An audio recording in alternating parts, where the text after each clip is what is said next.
భారత్ అమెరికాల మధ్య ద్వైపాక్షిక వాణిజ్య ఒప్పందంపై చర్చలు ముమ్మరం కానున్నాయి.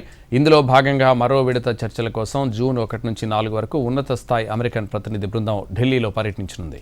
ఫిబ్రవరి 7, 2026న ఇరు దేశాలు కుదుర్చుకున్న ఫ్రేమ్వర్క్ ఒప్పందం ఆధారంగా ఏప్రిల్ చివర్లో భారత బృందం వాషింగ్టన్లో పర్యటించింది.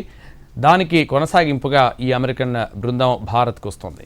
ఇరు దేశాల మధ్య ప్రతిపాదిత మధ్యంతర వాణిజ్య ఒప్పందంపై చర్చిస్తారు. మార్కెట్ యాక్సెస్, కస్టమ్స్, పెట్టుబడుల ప్రోత్సాహం, ఆర్థిక భద్రత వంటి అంశాలపై ప్రధానంగా దృష్టి సారిస్తారు. రెండు దేశాల మధ్య వాణిజ్యాన్ని మరింత సులభతరం చేయడం, పరస్పర ప్రయోజనకరమైన ఒప్పందాన్ని ముగించడం ఈ చర్చల అంతిమ లక్ష్యం. రెండు ప్రపంచ అగ్రరాజ్యాల మధ్య వాణిజ్య ఒప్పందానికి సంబంధించిన తొలి ప్రకటనలో భాగంగా పరస్పరం వాణిజ్య అవరోధాలను తగ్గించుకున్నాయి. భారతీయ వస్తువులపై అమెరికా ప్రతిపాదించిన పరస్పర సుంకాన్ని 50% నుంచి 18% తగ్గించడానికి అంగీకరించింది.